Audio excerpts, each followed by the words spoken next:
The rain didn't just fall, it attacked, turning Chicago's streets into rivers that carried the city's refuse towards storm drains choked with the debris of broken dreams. Zan pulled Sophia closer beneath an umbrella that had given up 2 ribs to the wind, her free hands strangling 3 plastic bags that bit into her palm with every step. "Mama, my feet are wet."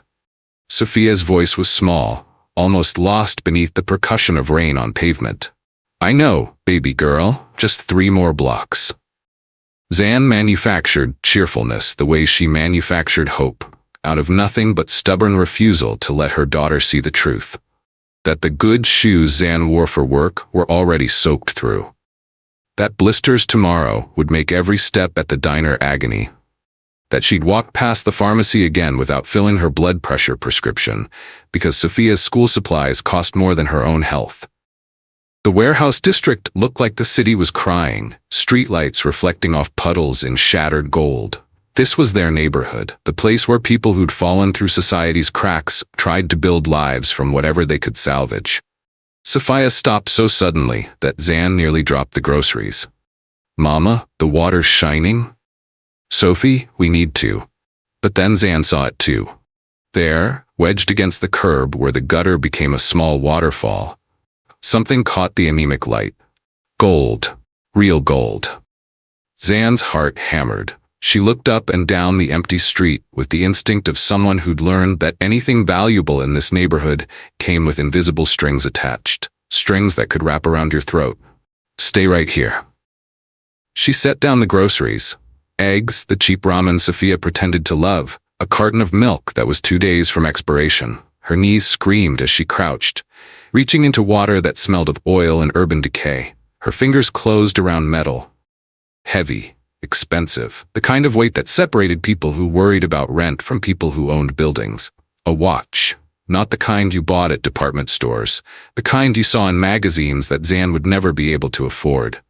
Gold links gleamed through the grime. When she turned it over, engraving caught the light. "KM. Time is power. Is it treasure, Mama?" Sophia's eyes were dinner plates, reflecting possibilities neither of them had language for. Zan's mind raced. This watch could erase 3 months of rent. Sophie's winter coat, a real one with actual insulation, not another thrift store prayer. The electricity bill that had evolved from warning to threat to final notice. Maybe even shoes that didn't leak, so her daughter wouldn't have to pretend her wet socks didn't make her feet ache. She stood slowly, the watch burning in her palm like a live coal. Someone was missing this. Someone powerful enough to own something this expensive was powerful enough to come looking. And people like Zan didn't survive by taking what wasn't theirs, no matter how desperately they needed it. Her mother's voice echoed from the grave. "Baby girl, easy money costs more than you can ever afford to pay. We're going to find who it belongs to," Zan heard herself say. "Even though we found it?" Sophia's confusion was pure, untainted by the compromises adulthood demanded. "Especially because we found it." Zan zipped the watch into her jacket pocket, feeling it rest against her heart like a test she hadn't studied for. "Now let's get home before we catch our death." As they disappeared into the rain-soaked darkness, neither noticed the black sedan 3 blocks back, engine idling, headlights dark, watching through tinted windows. Someone had been waiting for this watch to surface, and now they knew exactly where it was. The watch sat on their kitchen table like an accusation. Zan had scrubbed it clean with dish soap and the kind of desperate care she usually reserved for removing stains from Sophia's school uniform. Now it gleamed under the bare bulb that swung with each footstep across their studio apartment, mocking her with possibilities she couldn't afford to consider. Sophia slept on their shared pull-out bed, one small hand curled beneath her cheek, her breathing the only sound in the apartment besides the drip, drip, drip from the ceiling leak the landlord refused to fix. She still believed goodness was rewarded, still thought honesty was a shield instead of a target. Zan couldn't bring herself to teach her different. Not yet. Her phone buzzed. Denise from the diner. "Girl, you get that disconnection notice? They cut off the Johnsons on 3rd floor yesterday. We're next." Zan typed back with shaking hands. "I'll figure it out." But she wouldn't. The math was brutal, unyielding, merciless.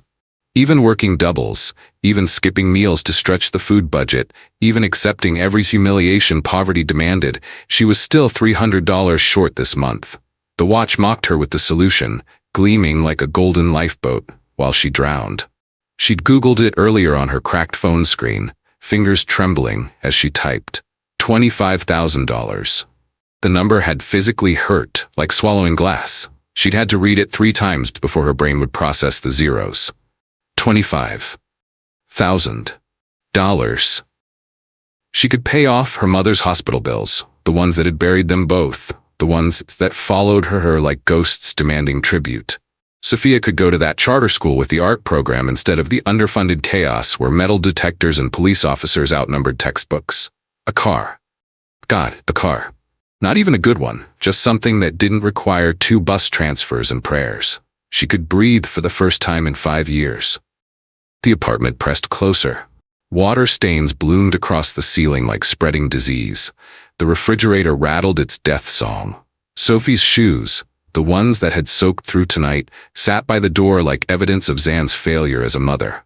Zan picked up the watch, feeling its weight. It would be so easy. Walk into one of those cash-for-gold places with barred windows and desperate men behind bulletproof glass. They wouldn't ask questions. They'd seen enough desperation to recognize it on sight. She thought about her mother, before the cancer, before the bills that had consumed them both. The woman who'd worked herself to death and still found time to teach Zan that character was the only thing that couldn't be repossessed. "Baby girl," she'd said, her voice strong even as her body surrendered. "You can lose everything else, but once you lose yourself, there's nothing left to build with." The arguments rose in Zan's mind like a chorus. "You found it. Finders keepers. No one would blame you. Your daughter needs shoes. The electricity is getting shut off. This is survival, not theft. You've earned the right to be selfish. Just this once." But she could see her mother's face, could feel the weight of the promise she'd made at that hospital bedside, to raise Sophia the same way. With a spine that didn't bend when life pushed, with principles that meant something even when they cost everything. "Damn it," Zan whispered into the empty apartment, tears she'd been holding back finally breaking free. "Damn it, Mama. Why'd you have to raise me right?" She grabbed her laptop, another thrift store miracle held together with duct tape and stubborn hope, and opened it. The engraving was her only clue. KM, 2 letters between her and disaster. Outside, the rain had stopped, leaving the city washed clean and glistening. Somewhere in this sprawling monument to inequality, someone was missing this watch. Someone who could afford to lose $25,000 probably lived in a world Zan would never touch. But that didn't matter. What mattered was the little girl sleeping behind her, and what that girl would learn about the kind of woman her mother was. Zan started typing, searching for the man behind the initials, completely unaware that finding him would be far more dangerous than keeping his fortune had ever been. In the black sedan still parked 3 blocks away, a man named Marcus watched the lights in Zan's window and made a phone call that would set everything in motion. "She still has it," he said quietly. "The woman and the kid. They're sitting on our death sentence." Zan found him in 72 hours of obsessive searching that cost her sleep, sanity, and 2 shifts at the diner she couldn't afford to miss. The thread appeared buried in society pages she'd never normally read. Philanthropist Kofin Malveaux hosts charity gala at Veranda Heights. The photograph showed a man who looked carved from marble, wearing a suit that cost more than her yearly rent. On his wrist, the watch currently wrapped in cloth at the bottom of her purse. Kofin Malveaux.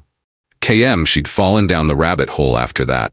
Real estate empire, import-export, charitable foundations. The official story read like a Forbes feature. But the spaces between the words told a different tale. Journalists who'd started investigations and suddenly changed careers, lawsuits that evaporated like morning dew, business partners who simply stopped existing in public records. Zan understood silences. She'd grown up around them. Now, she stood outside Veranda Heights with Sophia's hand welded to hers, staring up at a building designed to repel people like them. The restaurant occupied the top floor of a glass and steel monument to wealth, its entrance guarded by a doorman whose cufflinks probably cost more than Sophia's entire wardrobe. Mama, is this where the king lives? Sophia whispered, pressing close. Something like that, baby. Zan smoothed her daughter's hair, then her own. She'd worn her interview outfit, the black slacks with the small stain she'd tried to hide with strategic positioning, the white blouse she'd ironed 3 times. Even cleaned and pressed, her clothes screamed poverty to anyone with eyes. She didn't belong here. Everyone within 3 blocks would know it the moment she walked through those doors. But the watch in her purse felt like a ticking bomb.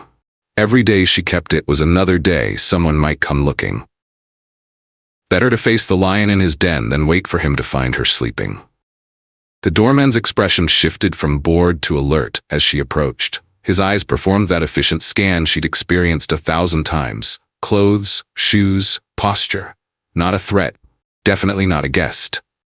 Good evening, ma'am. Do you have a reservation? The courtesy was paper-thin, a prelude to rejection. I need to speak with Mr. Malveaux. Her voice came out steadier than she felt. It's about something he lost. Mr. Malveaux doesn't take walk-in appointments. I have his watch. She said it quietly, aware that Sophia was listening, aware that she was crossing a threshold she couldn't uncross. The gold one with his initials. I found it, and I'm returning it. The doorman's face transformed, not warmer, sharper. Alert in a way that made Zan's survival instincts scream. He reached for the radio clipped to his belt, turning slightly away. His voice dropped to a murmur she couldn't catch, but the response crackled back clear as a gunshot. Send her up, immediately. Top floor, the doorman said, his entire demeanor changed. Pierre will meet you at the elevator.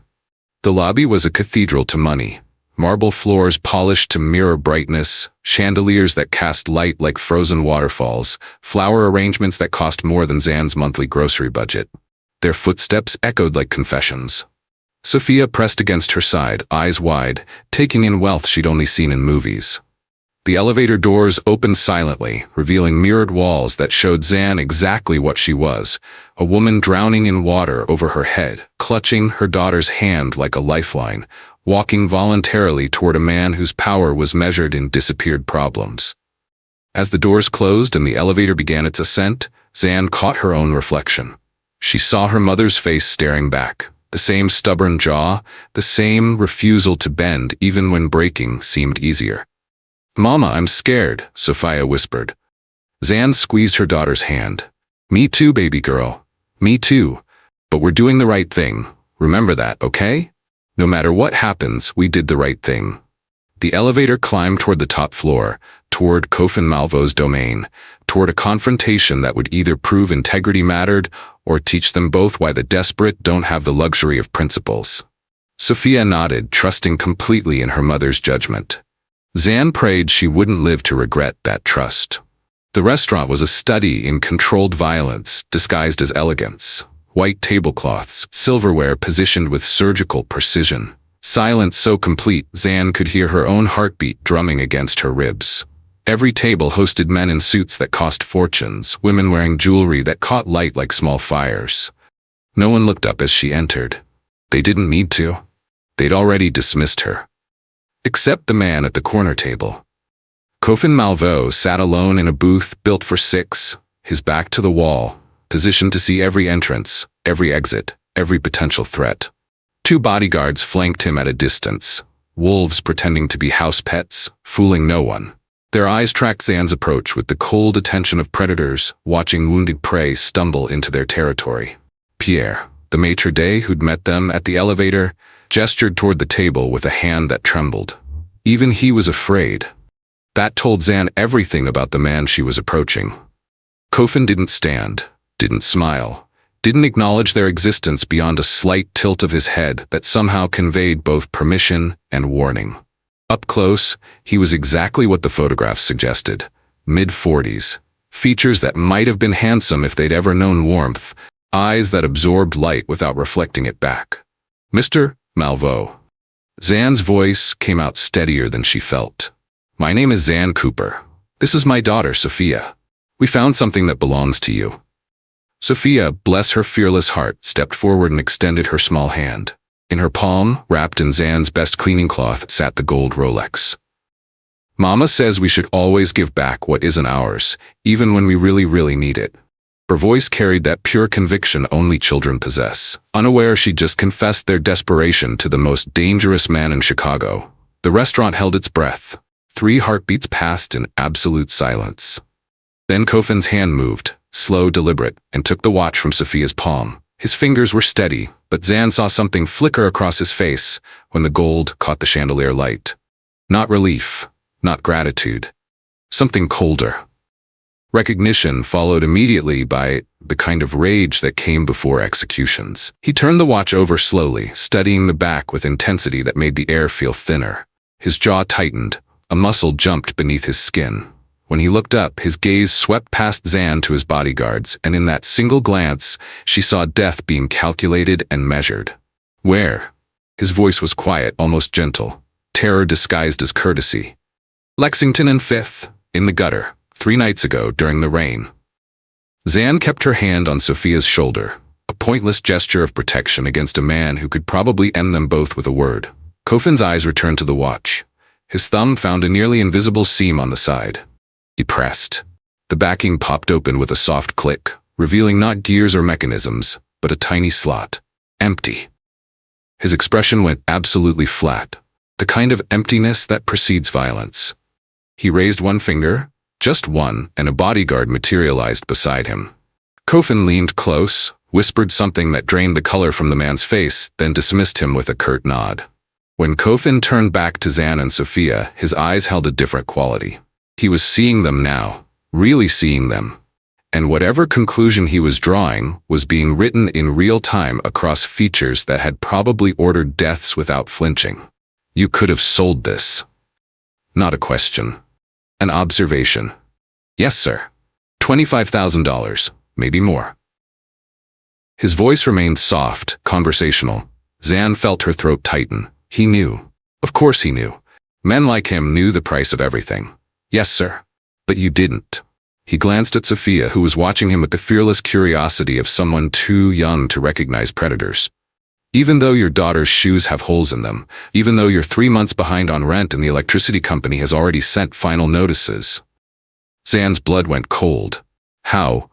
I make it my business to know things. Kofin set the watch on the table, his fingers resting on it like a man touching a bomb. Tell me, Miss Cooper, do you have any idea what you've just returned to me? A watch? A death sentence. He said it matter-of-factly, like discussing weather. That empty compartment once held a microchip containing the names of 5 men in my organization who are planning to kill me. Now they know I have it back, which means they know you brought it here, which means he didn't finish. He didn't need to. Zan's grip on Sophia tightened. We didn't know. I swear we didn't. I believe you. Kofin's interruption was surgical, which is why you're both still breathing. The question now is how long that continues. Sophia tugged on her mother's hand, confused by the adult conversation, but sensing the danger like animals sense earthquakes before they hit. Mama? Kofin studied them both. This woman who'd chosen integrity over survival. This child who didn't yet know that honesty could be fatal. Something shifted in his expression, so brief Zan might have imagined it. You've just saved my life, Miss Cooper, he said quietly. Unfortunately, you've also put a target on your back that I'm not sure even I can remove. He pulled out his phone, pressed a single button, and spoke without taking his eyes off Zan. Davis, I need a security detail on my position. 2 civilians, high priority. And send someone to Lexington and 5th. I want to know who else has been watching that location. Kofin ended the call and leaned back, his gaze never leaving Zan's face. Tell me one more time. Did anyone approach you about this watch? Offer you money to bring it here? Promise you protection? No one. Zan's voice was steady now, sharpened by fear into clarity. I found your initials, engraved on the back. I searched online until I found your picture. I walked through your front door because I thought returning what wasn't mine was the right thing to do. For the first time since they'd met, Kofin's mouth curved into something that might have been a smile if it had contained any warmth. Miss Cooper, he said softly, in my world, doing the right thing is the most dangerous decision you can make. Welcome to the consequences of your integrity. Marcus had been watching from the bar for exactly 4 minutes and 37 seconds when his entire world detonated. He'd positioned himself with tactical precision, close enough to monitor Kofin's table through the mirror behind the liquor display, far enough to maintain deniability. The whiskey in his hand was theater. Marcus never drank on duty, and serving as Kofin's right hand was a duty that never ended. He'd noticed the woman and child the instant they stepped off the elevator. Wrong clothes, wrong posture, wrong everything. Civilians. Lost. Probably. Tourists who'd wandered into the wrong building, or someone's desperate relative looking for a handout. Kofin would have them removed before they finished their first sentence. Marcus would handle it personally, ensuring they understood that mercy had visiting hours and this wasn't one of them. But then the little girl extended her hand, and Marcus saw the flash of gold. His whiskey glass froze halfway to his lips. Time became viscous, stretching and contracting around that small object being passed from innocent fingers to the most lethal hand in Chicago. The Rolex. His Rolex. No, Kofin's Rolex. The one Marcus had been entrusted to deliver to the harbor 3 nights ago. The one that had slipped from his pocket during the botched exchange when the Colombians opened fire, and the rain turned the pier into a slaughterhouse. He'd searched for 2 hours in the downpour, increasingly desperate, before deciding that reporting the loss would be immediate execution and covering it up might buy time to recover it. Except he'd never found it. And now, here it was, being handed to Kofin by a woman who couldn't possibly understand she was delivering Marcus's death certificate gift wrapped in a child's honesty. Marcus watched Kofin's face go through its progression. Recognition, understanding, and then, worst of all, that particular flatness that preceded systematic violence. Kofin's thumbnail found the hidden seam. The backing popped open. Marcus's hand clenched around his glass hard enough to crack it. The microchip. The insurance policy. The tiny piece of encrypted data containing every name, every detail, every shred of evidence about the coup he and 4 others had been planning for 8 months. Bank accounts in Grand Cayman. Communication logs with the Colombians. Shipment routes, meeting locations, everything needed to dismantle Kofin's empire and rebuild it under new management. The chip that was supposed to buy Marcus a kingdom was now in Kofin's hand, courtesy of a struggling single mother who'd apparently found it in a gutter and thought returning lost property was its own reward. The irony would have been funny if it wasn't a death sentence. Marcus watched Kofin lean toward his bodyguard, saw lips move in a whisper that made even the muscle go pale. He didn't need to hear the words. He'd been on the giving end of those orders enough times to know exactly what they meant. Find out who lost this. Find out who else knows, and prepare for a purge. Kofin's eyes swept the restaurant with predatory precision, a shark sensing blood in familiar waters. Marcus forced himself to remain motionless, to keep his expression neutral, to sip whiskey that tasted like bile and broken promises. Eye contact now would be fatal. Movement would trigger hunting instincts. He was furniture, wallpaper, utterly unremarkable. But he knew Kofin, had studied the man for 8 years, had watched him hunt traitors with the methodical efficiency of an exterminator clearing rats. Kofin would work backwards from the watch, where it was found, who had access to that location, which of his inner circle had been near Lexington and 5th, 3 nights ago during a downpour. The timeline would lead straight to Marcus within hours, maybe less. The woman was still talking, her hand protective on her daughter's shoulder, completely unaware that she'd just detonated a bomb that would burn through Kofin's organization like wildfire. She thought she'd done a good deed. She'd actually delivered a declaration of war written in gold and honesty. Marcus's phone vibrated. A text from Julian, one of the other conspirators. Weekly check-in. Status? Marcus typed back with fingers that felt carved from ice. Abort. Everything. Now, what happened? The package surfaced. Kofin has it. 3 dots appeared, disappeared, appeared again. Then, holy shit, options? Marcus looked at the woman and child who'd stumbled into his carefully constructed coup and demolished it with nothing but integrity and terrible timing. He looked at Kofin, who was watching them with the focus of a surgeon planning incisions. He looked at his reflection in the bar mirror and saw a dead man who hadn't stopped breathing yet. Run or fight, Marcus typed. Those are the only options left. His glass shattered in his hand. Whiskey and blood mingled on the pristine bar. The bartender rushed over with concern and a towel. Marcus waved him off, watching his blood drip onto expensive wood, thinking about how quickly everything could fall apart. 8 years of loyalty, real or performed, it didn't matter now. 8 months of careful planning, millions in promised payouts, an empire within reach, all of it destroyed by a 7-year-old girl who thought returning a watch was the right thing to do. At Kofin's table, the little girl was smiling at something her mother said, completely oblivious that she'd just become the most dangerous person in the restaurant. Not because what she'd done, but because of what she represented. Living proof that Marcus had failed, that the conspiracy was compromised, that the clock had finally run out. Kofin's gaze swept the room one more time, slower now, methodical. Marcus felt it pass over him like a laser sight, felt 8 years of service being weighed against one catastrophic mistake. The air in Veranda Heights suddenly felt too thin to breathe. Marcus stood carefully, left cash on the bar without counting it, and walked toward the exit with measured steps that screamed casualness, while his heart hammered accusations against his ribs. He made it to the elevator. The doors closed, and only then, in that descending metal box, did Marcus allow himself to acknowledge the truth. The little girl in worn-out shoes had just killed him. It would take a few days for his body to catch up with that reality, but the death itself was already complete. All that remained was choosing how to die, running like a coward, or fighting like the kingpin he'd almost become. The elevator reached the lobby, and Marcus stepped out into the Chicago night where his empire had been waiting just days ago. Now all that waited was the reckoning. The back room wasn't a room, it was a threat-made architecture. Exposed brick.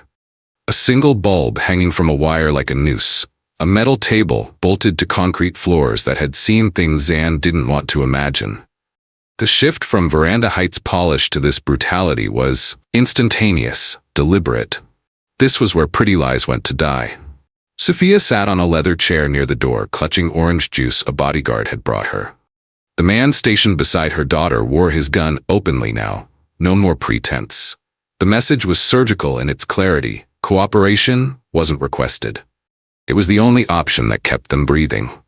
Kofin stood across the table, still immaculate in his suit, despite the room's close heat. He hadn't raised his voice, hadn't needed to.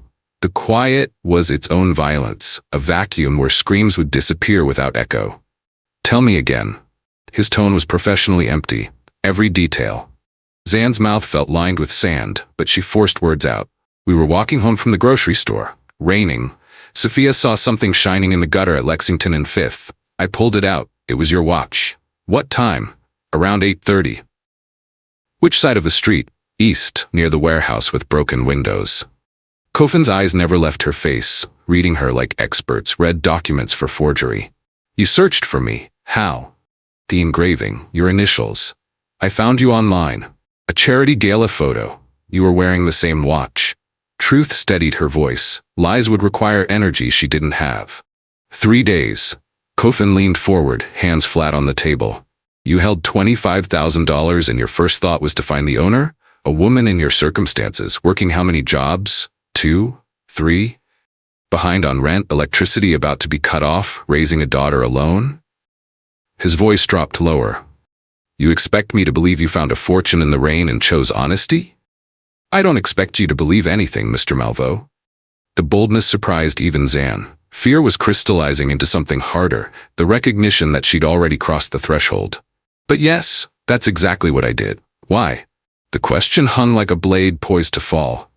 Zan looked at Sophia, who was watching with wide eyes, trying to understand why the fancy restaurant had led to this concrete room, this suffocating tension even a child could feel.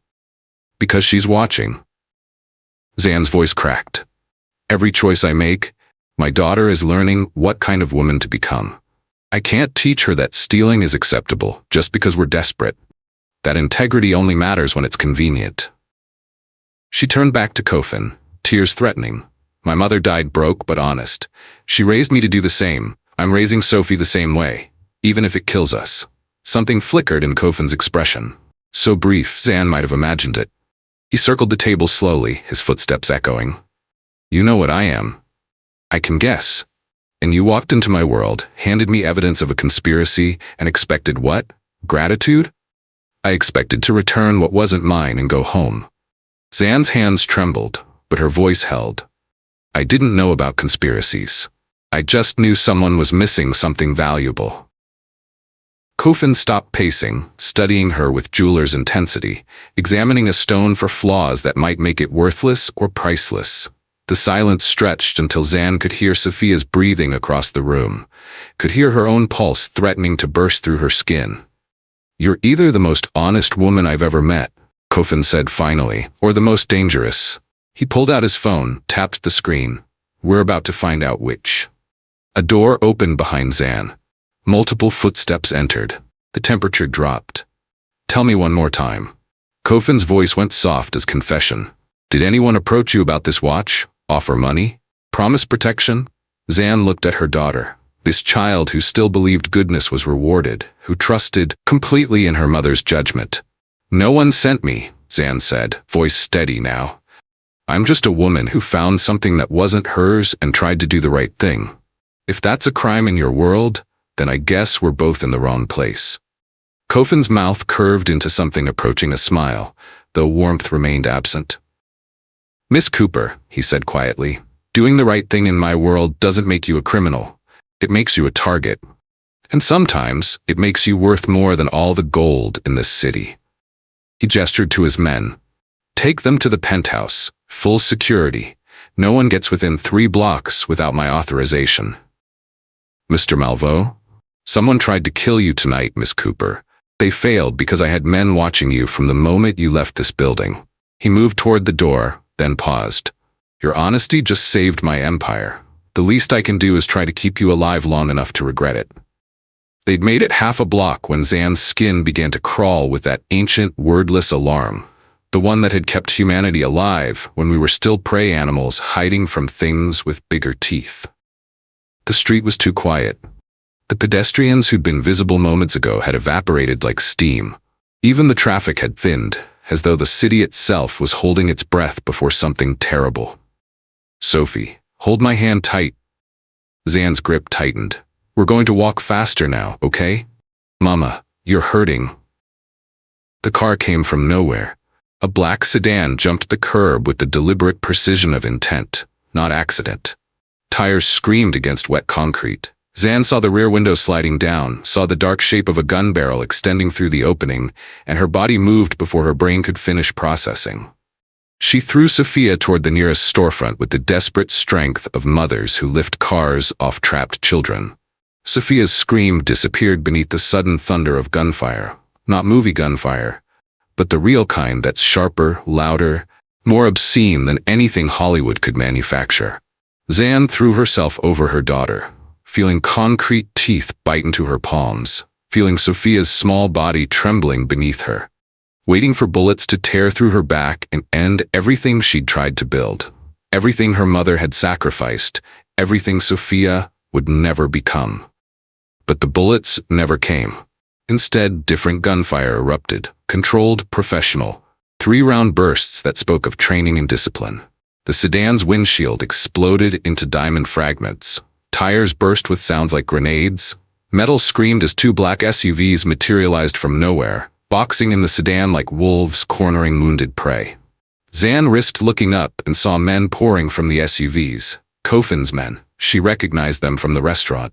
Moving with choreographed lethality, advancing on the sedan while maintaining a protective perimeter around her and Sophia. The sedan tried to reverse, engine screaming protest, but another SUV had already blocked its escape. The rear door opened, and a man stumbled out, hands raised, face pale under the streetlights. He was young, maybe 30, with the kind of expensive haircut that belonged in boardrooms, not assassinations.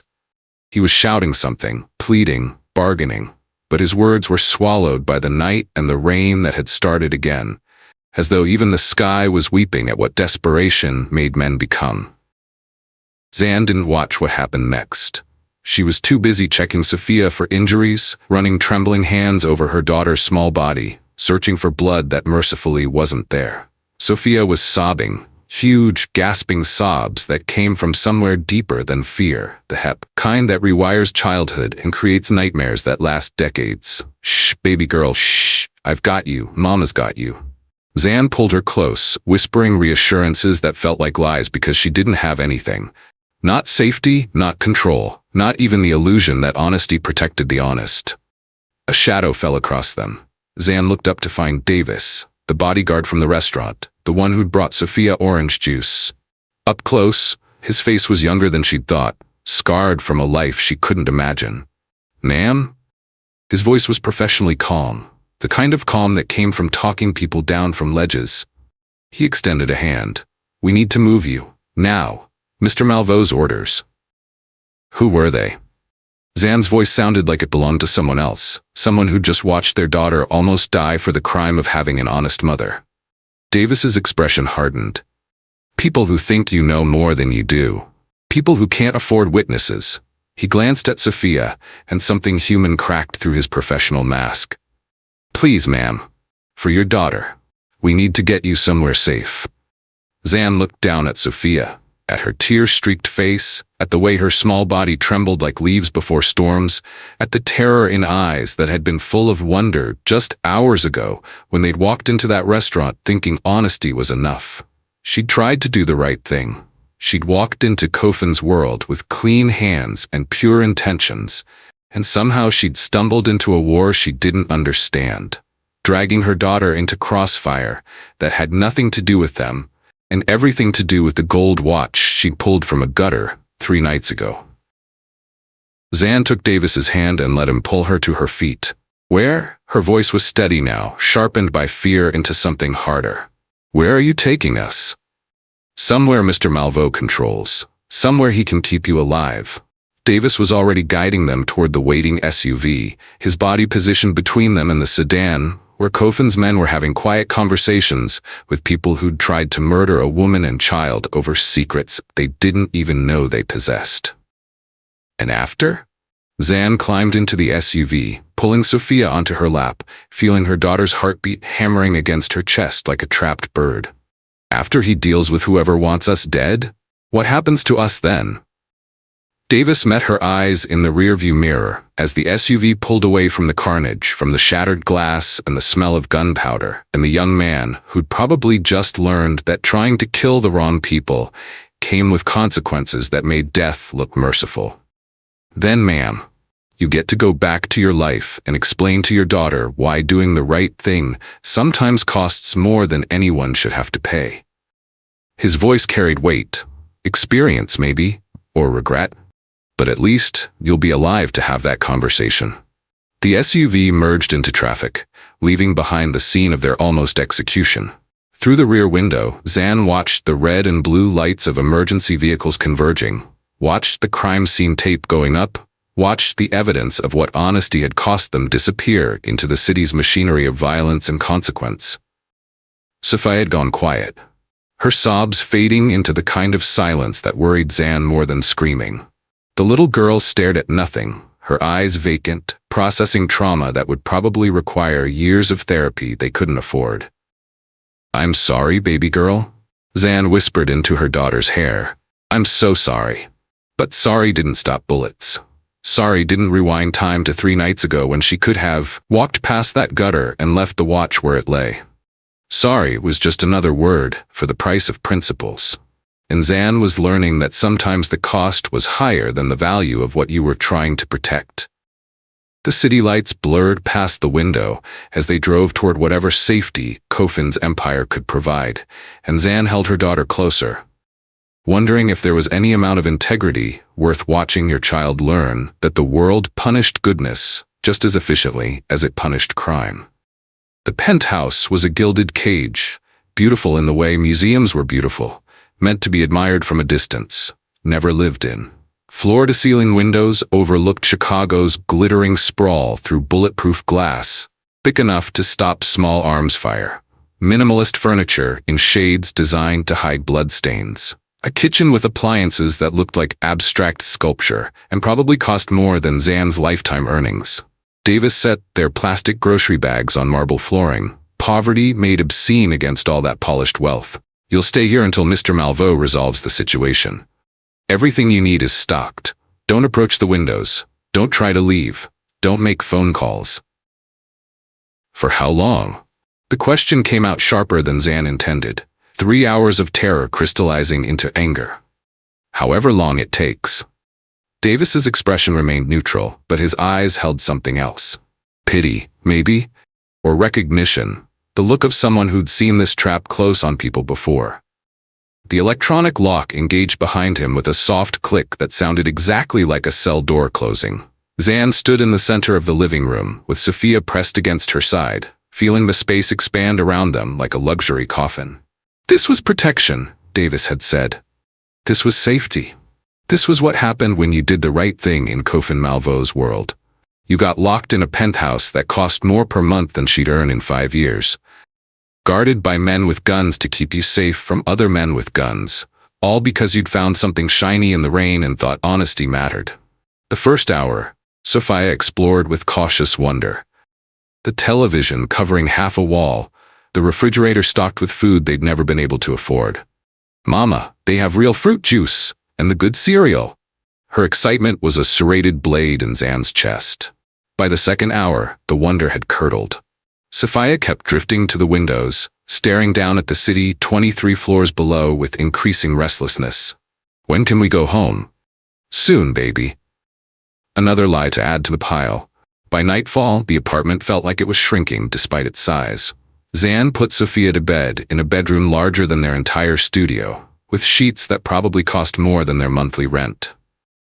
She sat on the edge of the mattress, stroking her daughter's hair, watching fear and exhaustion finally drag the child under into sleep that would probably spawn nightmares for years. Alone in the living room, Zan stood at the bulletproof window and stared at the city she'd lived in her entire life, now viewed from an altitude reserved for people who'd made different choices. Somewhere down there was her apartment, her job at the diner, her carefully constructed existence of bus schedules and dignity earned in increments so small they were almost invisible. She'd returned to watch. One simple act of honesty, and now she was trapped 23 floors above her life. Her daughter traumatized, armed men outside to protect them from other armed men who wanted them dead for secrets they didn't even possess. Her reflection stared back from the glass, ghostly against the city lights. She looked exhausted, hollowed out, like someone who just learned that the world didn't reward goodness, it punished it with the same efficiency it punished crime. The electronic lock beeped. Zan spun, heart hammering, half expecting more bad news or worse violence. Instead, Kofin stepped through, still wearing his suit, looking like he'd simply moved from one appointment to another. Except this appointment was a woman and child he'd been forced to hide from his own organization. Miss Cooper? He closed the door, eyes sweeping the apartment with practiced efficiency. We need to talk. About what? The words came out harder than Zan intended, sharpened by hours of fear and forced helplessness. How long you're keeping us prisoner? Who tried to kill us? Why returning your goddamn watch made us targets? Kofin's expression didn't change, but something in his posture shifted, a fractional relaxation, as though her anger was expected, even appropriate. All of that, he said. But first, you need to understand what you've stumbled into. He moved to the window, standing close enough that Zan could see the faint scar along his jawline, evidence of violence survived. The watch contained information about 5 men planning to kill me and take over my organization. By returning it, you exposed them, and exposed traitors don't leave witnesses. Zan's throat closed. I didn't know. I know you didn't. That's why you're still alive. Kofin turned to face her, and for the first time since they'd met, his expression held something other than cold assessment. The problem, Miss Cooper, is that in my world, ignorance doesn't grant immunity. You've seen too much. You know too much, and the men who want me dead can't afford to let you talk. Then let us go, Zan's voice cracked. We'll leave Chicago. Disappear. You'll never. They've already seen your face, identified you, followed you home. His interruption was surgical. There's nowhere you can run that they won't find you, and nothing I can give you that will buy safety from men who know they're already dead. The penthouse felt smaller suddenly, the walls pressing in despite all that expensive space. So we're prisoners, Zan said flatly. You're protected. Kofin's correction was immediate. There's a difference. Is there? Zan gestured at the locked door, the bulletproof windows, the invisible cage. Because from where I'm standing, it looks exactly the same. Kofin studied her for a long moment, and Zan saw something flicker in his eyes. Respect, recognition, maybe both. You're angry. Good. Anger means you're still fighting. He moved toward the door, then paused. Your daughter will be safe here. That's not a promise, it's a guarantee. And after? Zan's voice was steady now, hardened by fear into something unbreakable. After you've dealt with your traitors, what happens to us then? Kofin's hand rested on the door handle. When he spoke, his voice carried weight that felt like prophecy. Then, Miss Cooper, you get to go back to your life and teach your daughter that doing the right thing matters. Even when it costs everything. Even when the world punishes you for it. Even when honesty feels like the most expensive mistake you've ever made. He opened the door, then looked back one final time. For what it's worth, I've spent 30 years in this business. I've seen every kind of human corruption imaginable. Every form of greed and cowardice and betrayal. His eyes held hers. And in all that time, I've never met anyone like you. Someone who chose principle over survival when survival was the only rational choice. I'm starting to think rational would have been smarter, Zan said quietly. Probably. Kofin's mouth curved slightly. But smart doesn't make you extraordinary, Miss Cooper. And like it or not, you are extraordinary, which is why you're worth protecting, even from the consequences of your own integrity. He left without waiting for a response, the lock engaging with that same soft, final click. Zan stood alone in the expensive silence, surrounded by luxury that felt like a tomb, and wondered if integrity was supposed to feel this much like punishment. In the bedroom, Sophia slept fitfully, her small face twitching with dreams that were probably nightmares, processing trauma that would leave scars invisible to everyone, except those who knew what to look for. And 23 floors below, the city continued its nightly dance of light and shadow, indifferent to the small drama playing out in its heights. A woman who'd done the right thing, learning that sometimes the right thing came with a bill too high to pay. Kofin's private office existed 3 floors below the penthouse, accessed through an elevator that required 2 key codes and a thumbprint scan. No windows, reinforced walls, monitors showing security feeds from a dozen locations. This was the nerve center where empires were maintained through information and calculated violence. The watch sat on his desk like evidence at a crime scene.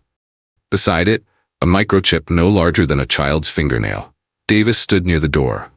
Across from him, Chen, head of security, and Victor, who'd been with Kofin since the beginning, when the organization was 3 men and stolen merchandise instead of an empire. Show me. Kofin's voice was quiet. Chen inserted the chip into a specialized reader. The monitor flickered to life, displaying encrypted data that slowly resolved into readable text as layers of security Kofin himself had designed peeled away. Names appeared first. Marcus Delacroix? Right hand for 8 years, the man who'd stood beside Kofin through federal investigations and territory wars, who'd taken bullets meant for Kofin and sworn oaths that apparently expired when ambition called. Julian Torres, head of distribution. A man whose family Kofin had supported when cancer took Julian's wife, whose son called Kofin uncle at birthday parties, and would now grow up learning his father chose betrayal over gratitude. 3 more names, 5 total. Each one a knife in the back, a calculation that loyalty was worth less than opportunity. But the additional data made Kofin's jaw tighten until his teeth ached. Bank accounts in Grand Cayman, $47 million already transferred, waiting for new management. Communication logs with the Colombians, 6 months of negotiations, selling Kofin's territories like they already owned them. Shipment routes bypassing his distribution network. Meeting locations in warehouses Kofin didn't control. Video evidence. Chen clicked a file. The screen showed Marcus and Julian in a warehouse Kofin recognized, one of his former properties, sold 3 years ago. They were talking to men in expensive suits, Colombians by their body language, and the particular way they held their weapons. The audio was crystal clear. Kofin's getting old. Sloppy. Still running the organization like it's 1995. Marcus's voice, casual, confident. We give him to you. You give us the Eastern Corridor. Everyone wins except the dinosaur. Laughter from the Colombians. Agreement. Hands shaking on deals that would have ended with Kofin in pieces scattered across the harbor. How long? Victor's voice was rough, aged by decades of cigarettes and choosing violence. 6 months minimum. Chen scrolled through timestamps. Maybe longer. They've been patient, building alliances, securing external support, waiting for the right moment. Kofin leaned back, processing the scope. This wasn't opportunistic betrayal. This was systematic dismantling. They'd been planning his murder the way architects plan buildings, with careful attention to detail and structural integrity. And they would have succeeded. If Marcus hadn't lost the watch during the Colombian exchange. If rain hadn't washed it into a gutter. If a struggling single mother hadn't decided that $25,000 wasn't worth compromising the lessons she was teaching her daughter. The woman and child. Victor followed Kofin's thoughts with practiced ease. They're not safe as long as any of these men are breathing. I know. Kofin's voice was flat. Anger was a luxury, useful only when channeled into action. Right now, he needed clarity. Marcus knows we have the chip, Chen observed. He saw the watch, saw the empty compartment. He has to assume we've accessed the data. Which means he'll accelerate. Kofin stood, moving to monitors showing the penthouse where Zan and Sophia slept, unaware their safety hung by threads thinner than the microchip that had exposed everything. He has nothing to lose. Desperate men are the most dangerous kind. Davis spoke quietly. The hit tonight wasn't random. They were waiting outside Veranda Heights. Someone tracked her from the moment she walked in. Marcus. Kofin said the name like a diagnosis. Probably had people watching, hoping she'd lead him to the watch or confirm it was destroyed. Instead, she delivered it directly to me. He picked up the watch, feeling its familiar weight. 8 years I wore this, gave it to him myself as a gift for loyalty that never existed. Victor moved to the desk. So what's the play? Hit all 5 simultaneously before they scatter. No. Kofin's voice cut through the planning. Marcus expects that. He's already gone to ground, prepared for direct assault. We need him to come to us. Using what bait? Victor asked, though his expression said he already knew. Kofin looked at the monitor showing Sophia asleep in the penthouse, one small arm wrapped around a stuffed animal Davis had found for her. An innocent caught in a war she didn't understand, protected by a man whose protection came with prices she'd never agreed to pay. He thinks the woman knows something, Kofin said quietly. Thinks maybe I shared details about the conspiracy. As long as she's alive, she's a loose end he can't afford. So we leak that she's still here, that you're keeping her close. Chen was already typing, setting up the false trail. Let Marcus think he has one chance to clean up his mess. And when he comes? Davis's hand moved unconsciously toward his weapon. Kofin's smile was winter itself, cold, sharp, merciless. Then we'll be waiting. And Miss Cooper will finally understand that doing the right thing sometimes requires other people to do very wrong things on her behalf. He pulled up another file on the monitor. Surveillance footage from 3 nights ago, showing the gutter at Lexington and 5th. The timestamp read 8:47 p.m. Rain pouring down. And there, barely visible in the grainy night vision, Zan crouching beside her daughter, pulling something from the water. She could have walked past, Kofin said, more to himself than his men. Could have pretended not to see it, could have sold it the next day and changed her life. But she didn't, Victor observed. No? Kofin watched the footage of Zan examining the watch, watched her slip it carefully into her jacket. She chose the hard path, the honest path, the path that led her straight into our world. He turned off the monitor. Make the preparations. I want Marcus to think he's hunting prey when he's actually walking into an abattoir. And I want the woman and child kept completely unaware. Let them sleep. Let them think they're safe. Are they? Davis asked. Safe? Kofin looked at his most trusted men. Killers, all of them. Loyal through violence and shared secrets and the understanding that betrayal meant death. As long as I'm alive, he said quietly, that woman and her daughter are untouchable. Anyone who tries to harm them will learn exactly why I've survived in this business for 30 years. He picked up the watch one final time, running his thumb across the engraving. Time is power. Marcus forgot that power isn't just about strength, Kofin said. It's about recognizing value in unexpected places. That little girl walked into my restaurant and reminded me of something I'd forgotten. He set the watch down gently. That some things are worth protecting, even when protection costs everything. Victor and Chen exchanged glances. In 30 years of working for Kofin, they'd never heard him speak like this. "Set it up," Kofin ordered. "And when Marcus comes, I want him alive long enough to understand exactly what he lost when he dropped this watch in the rain." The men filed out, leaving Kofin alone with his monitors and his empire and the strange, unfamiliar weight of protecting something that couldn't be bought or sold or intimidated into submission. Integrity. Honesty. A mother's desperate attempt to teach her daughter that character mattered more than survival. In his world, those were weaknesses to be exploited. But looking at the sleeping child on his monitor, Kofin realized that maybe, just maybe, they were also the only things worth fighting for.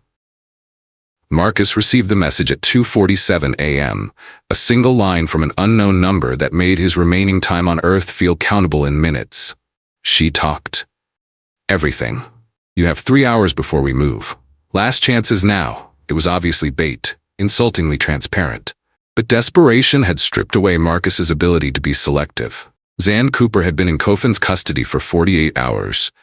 48 hours of interrogation, of Kofin's methodical information extraction, of her potentially revealing where she'd found the watch, who else might have seen it, whether the chip had been compromised before she returned it. Marcus couldn't afford assumptions. He'd built 8 years of success on eliminating uncertainty. He sat in his car 3 blocks from Building 7, watching through binoculars. Minimal security. 2 guards looking bored, positioned for routine rather than combat readiness. Either Kofin wasn't expecting trouble, or he was expecting Marcus to believe exactly that. Julian materialized in the passenger seat like a ghost. "You're actually doing this. What choice do we have?" Marcus lowered the binoculars. "If she talked, we're dead. All of us. If you walk in there, you're dead anyway. This is Kofin. He doesn't leave bait without teeth behind it." Marcus stared at the building, calculating odds that got worse with every passing second. Fire alarm, create panic, grab the woman in the confusion, disappear before Kofin's people regroup. And if she's not there? If this whole thing is a trap? Marcus turned to his partner in treason, seeing his own desperation reflected back. Then we die knowing we tried. Better than waiting for Kofin to come for us in our sleep. They moved at 3:15 a.m., using a service entrance that Julian's keycard, not yet deactivated, another sign of either Kofin's oversight or his confidence, opened without resistance. The elevator carried them up in silence, fluorescent lights humming countdown. The 23rd floor was quiet. Marcus pulled his weapon, checked the suppressor, moved toward the penthouse suite. Julian's override code worked. They entered in tactical formation, perfected through dozens of similar operations. The penthouse was dark, except for city lights through massive windows. Empty. No guards, no woman, no child. Just expensive furniture and the smell of a trap sprung too late to avoid. Marcus knew before he turned around. Knew before lights blazed to life, before he saw Kofin standing in the doorway they just entered, flanked by Davis and Chen and a dozen men whose weapons were already trained with professional steadiness. "Marcus." Kofin's voice was conversational, almost friendly. "Punctual as always. I've always appreciated that about you." Julian raised his weapon. Chen shot him before the barrel cleared 45 degrees. The suppressed round made a sound like a cough. Julian crumpled without drama, his blood soaking into carpet that probably cost more than Marcus's car. Marcus kept his gun down, recognizing futility outlined in red laser sights from 8 different angles. "The woman?" His voice came out steady despite everything. "Safe. 3 buildings away, sleeping peacefully with her daughter, guarded by men whose loyalty I've actually earned." Kofin stepped into the penthouse, hands in pockets, relaxed as a man at a garden party. "You thought I'd use civilians as bait? That's beneath me, Marcus. Beneath what I thought you understood about how I operate." "Then what? You were the bait." Kofin's smile was gentle, terrible. "The moment you accessed this building, every member of your conspiracy was flagged. Victor's people are collecting them now. Torres, Dimitri, Chen's cousin, all of them, simultaneously. You confirmed guilt by action and gave me justification to clean house." Marcus's grip tightened on his weapon. I served you for 8 years. You served yourself. I was just the stepping stone. Kofin moved closer, stopping just outside arm's reach. The watch was a test from the beginning.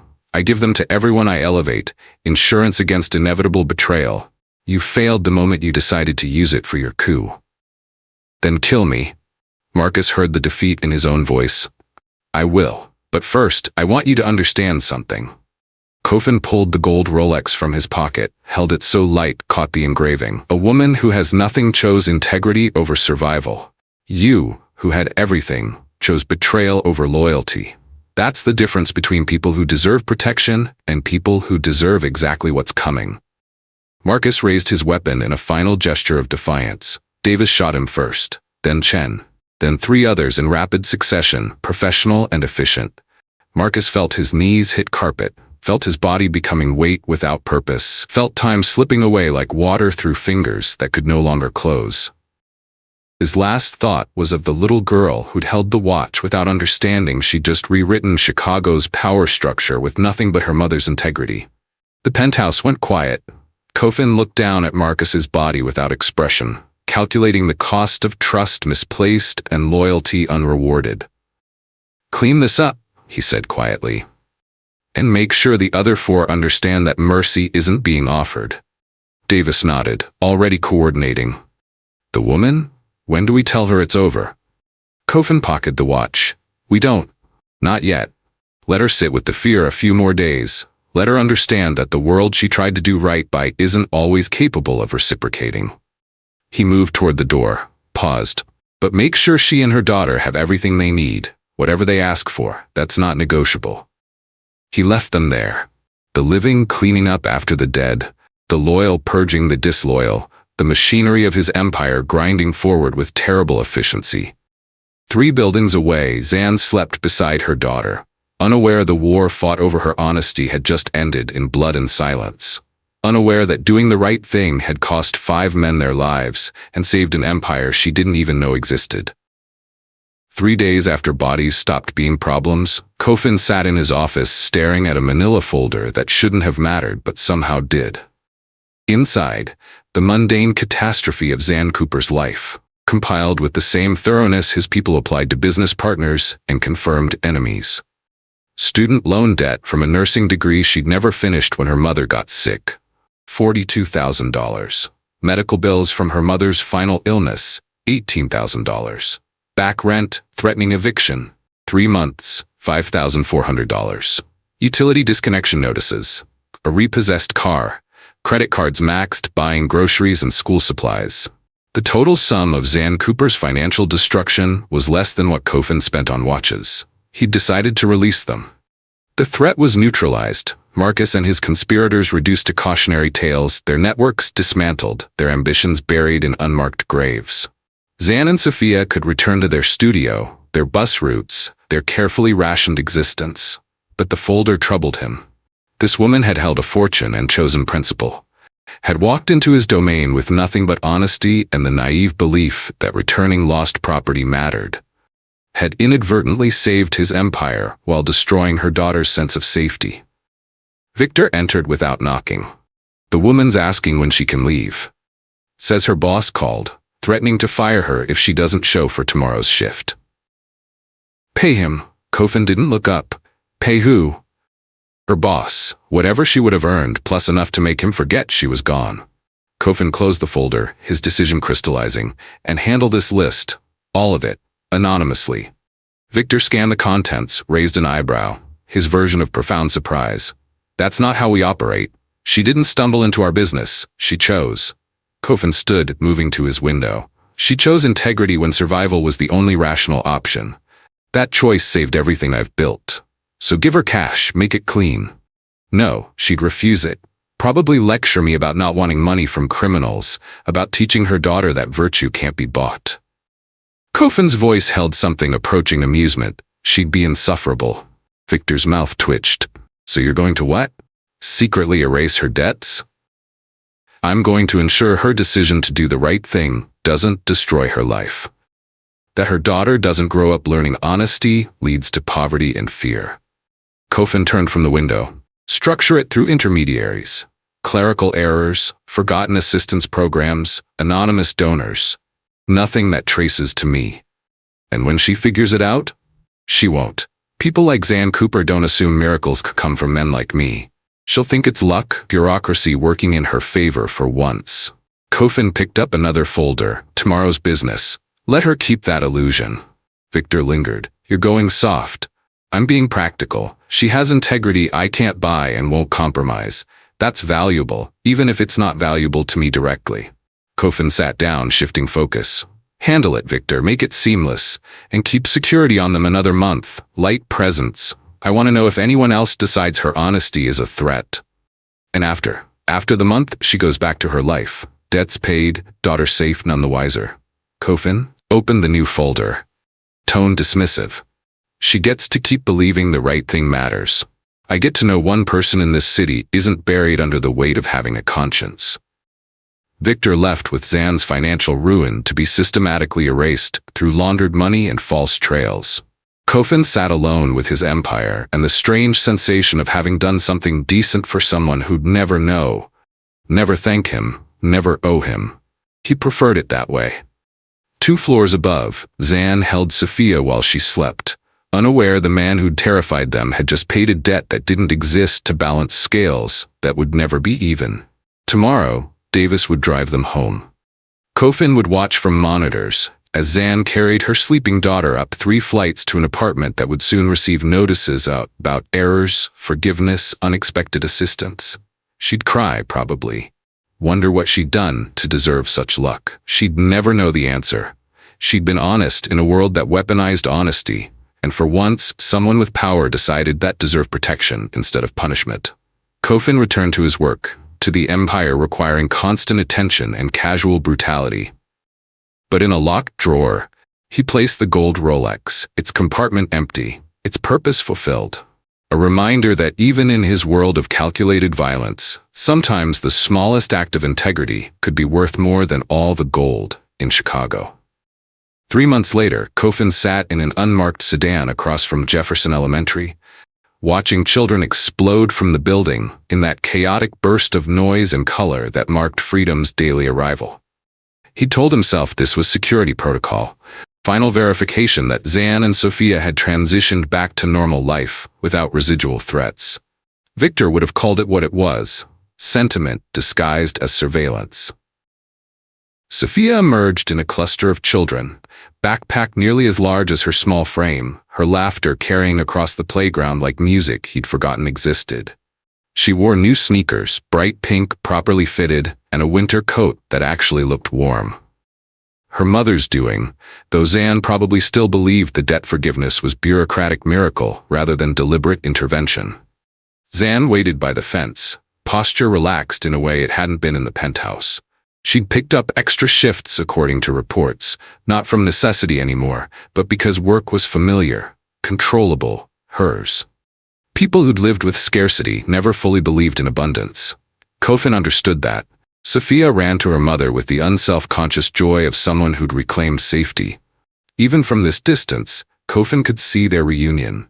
Zan crouching to eye level, Sophia's words tumbling out in excited rush, walking hand in hand toward the bus stop with ease that spoke of trauma slowly healing. Then Sophia stopped abruptly, tugging her mother toward a corner store. Through the window, Kofin could see cheap merchandise, candy bars, lottery tickets, plastic toys on wire displays. Sophia was pointing at something, bouncing with that particular childhood urgency that transformed wants into needs. Zan hesitated, nodded. They disappeared inside. Kofin's phone buzzed. Business requiring attention, decisions that couldn't wait. He ignored it, watching the store entrance with the same focus he applied to territorial negotiations. They emerged 2 minutes later. Sophia held something small, examining it with the same reverence she'd shown the gold Rolex that night in Veranda Heights. Kofin raised binoculars slightly. A watch. Plastic, bright yellow, with an analog face that probably kept terrible time. The kind of toy that cost $3 and would break within a week. Sophia strapped it to her wrist, held her arm up to show her mother, beamed with pride that could power cities. Zan laughed. Genuine, unguarded, a sound Kofin had never heard from her, and tapped the plastic face gently. She said something that made Sophia giggle, and together they continued toward the bus stop, the child checking her treasure every few steps as though it might vanish if she looked away. Kofin lowered the binoculars, something uncomfortable shifting in his chest. He'd given men Rolexes worth fortunes, had traded in gold and diamonds and currency most people couldn't conceptualize. He'd built an empire on understanding value, what things cost, what they were worth, the difference between the two. But watching Sophia treasure her $3 plastic watch with the same joy she'd shown returning his $25,000 Rolex, he realized he'd spent decades miscalculating. Value wasn't in the gold or craftsmanship or price tag. It was in the giving, the receiving, the uncomplicated exchange between people who hadn't learned that everything came with strings. The child was happy because her mother said yes, because she had something that made her feel special. The cost was irrelevant. What mattered was the moment, the connection, the simple act of a parent providing something that made a child feel seen. Kofin had never experienced that, had never given a gift that wasn't calculated, never received one that didn't carry obligation, had never known love that expressed itself in $3 plastic watches and bus rides home. His phone buzzed again, Victor, probably wondering why he was wasting time on unnecessary surveillance. Kofin started the car, pulling from the curb, watching mother and daughter disappear into the city's flow. The gold Rolex remained in his desk drawer, a $25,000 reminder of betrayal and loyalty, and the woman who'd chosen principle over profit. But the image of Sophia's plastic watch stayed with him longer, a $3 lesson in value that all his wealth had never taught him. She'd found gold in the gutter and given it back. Now she'd found plastic in a corner store and received joy. The symmetry was almost poetic. Kofin drove toward his empire, toward the life built from violence and strategy and understanding that sentiment was a luxury he couldn't afford. But in the rearview mirror, just for a moment, he let himself imagine a different life. One where a $3 watch from someone who loved you was worth more than all the gold in the world. One where integrity was rewarded instead of exploited. One where doing the right thing didn't require men like him to do very wrong things to protect it. The moment passed. The empire didn't build itself. But he made a mental note to have Victor set up a trust fund, anonymous, untraceable, activated when Sophia turned 18. Enough for college, maybe medical school like her grandmother had wanted for Zan. Enough to ensure the little girl who'd walked into his world holding gold and walked out holding her mother's hand would have choices her mother never did. It wasn't redemption. Kofin didn't believe in redemption, but it was something. And in his world, something was often the best anyone could hope for. The city swallowed him back into its rhythms. Somewhere behind him, a little girl checked her plastic watch and told her mother it was time to go home. And for the first time in 30 years, Kofin Malveaux understood that some treasures can't be bought, can't be stolen, can't be intimidated into submission. They can only be given freely, by people who believe, despite all evidence to the contrary, that honesty still matters in a world built on lies. He'd protect that belief for as long as he could.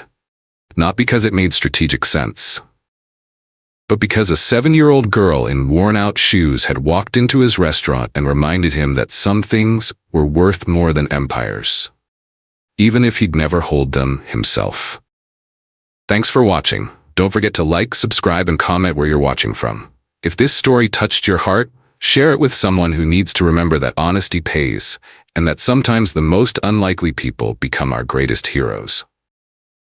Remember, you never know when a small act of courage and honesty might change someone's entire world.